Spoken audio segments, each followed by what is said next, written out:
Jadi intinya itu teknik analisis korelasi pengertiannya adalah teknik analisis statistik yang membahas dua variabel atau lebih. Tujuannya apa toh? Tujuannya yang pertama itu melihat data tersebut tuh ada hubungan tidak satu variabel dengan variabel yang lain.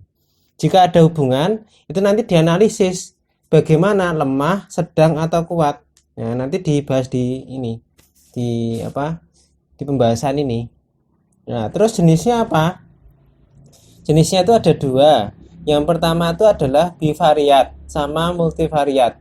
Namanya aja bivariat berarti itu ada dua variabel. Contohnya apa? Contohnya misalkan prestasi belajar agama Islam dengan sikap siswa. Itu ada dua variabel. Kemudian multivariat. Multivariat itu lebih dari dua variabel. Contohnya sikap siswa dengan lingkungan keluarga, lingkungan sekolah, pengetahuan agama orang tua, itu kan banyak variabel. Itu namanya multivariat.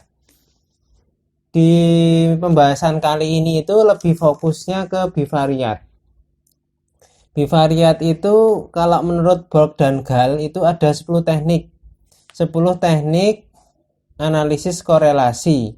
Dan di pembahasan ini kita lebih fokus ke teknik korelasi produk momen.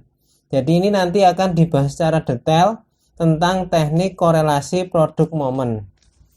Oke ya, kita akan bahas teknik korelasi produk momen. Itu artinya apa sih sebenarnya? Pengertiannya itu adalah intinya itu adalah teknik atau cara mencari koefisien korelasi dengan cara mengkalikan momen variabelnya. Nah, di teknik ini nanti syaratnya apa? Syarat bisa menggunakan teknik ini ada dua. Yang pertama itu datanya bersifat kontinu. Kemudian sampel yang diteliti itu adalah sejenis atau homogen. Jadi misalkan angka dengan angka.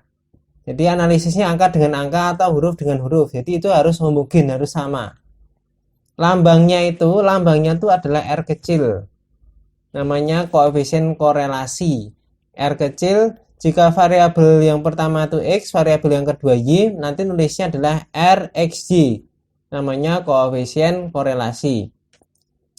Terus di sini juga membahas cara mencari koefisien korelasi. Jadi ada dua jenis caranya. Pertama itu adalah sifatnya kalau datanya tunggal atau datanya kurang dari 30. Ada 6 cara mencarinya. Yang pertama adalah menggunakan deviasi standar. Deviasi standar itu kalau kita artikan itu sebagai kevalitan data, yaitu kedekatan data.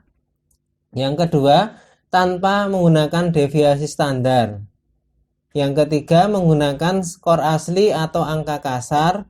Yang keempat, menggunakan min atau rata-rata. Kemudian yang kelima, menggunakan selisih deviasi. Kemudian yang keenam, menggunakan selisih skor.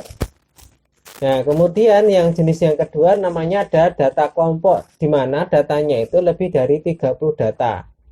Caranya bagaimana menyelesaikannya? Menggunakan peta korelasi atau namanya adalah scatter diagram.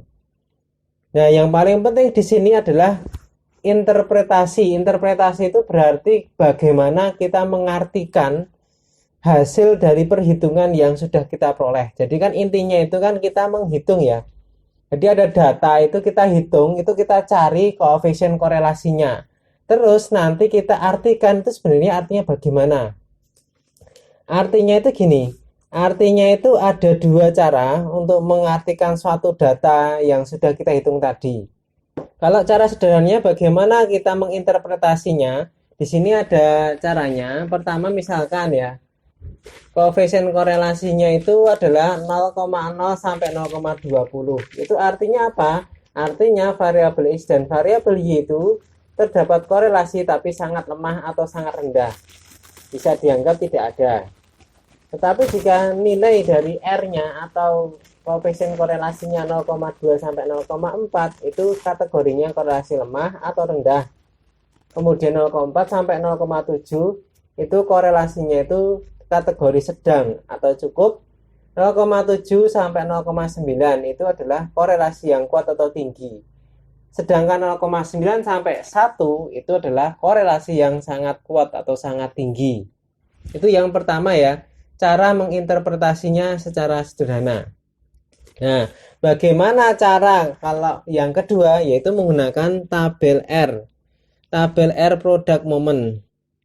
Jadi di sini langkah yang pertama harus kamu lakukan adalah mencari atau merumus hipotesis alternatif dan hipotesis nihil. Nah, di sini misalkan hipotesis alternatifnya adalah ada korelasi positif yang signifikan antara variabel X dan variabel Y. Sedangkan hipotesis H0-nya atau hipotesis nihil itu tidak ada korelasi positif yang signifikan antara variabel X dan variabel Y. Nah, di sini kemudian kita menguji kebenarannya dengan menggunakan derajat kebebasan. Cara mencarinya bagaimana? Derajat kebebasan itu dari tabel R product, tabel R. Caranya df sama dengan n min mr. N itu adalah jumlah data dikurangi dengan mr itu variabel. Karena di sini kita bivariat berarti 2 ya. Jadi ada 48. Nah, derajat kebebasan dari 48 itu berapa? Dilihat di tabel R product moment ini. Berapa taraf signifikansinya? Di 5% maupun di 1% berapa? Kita cari di situ.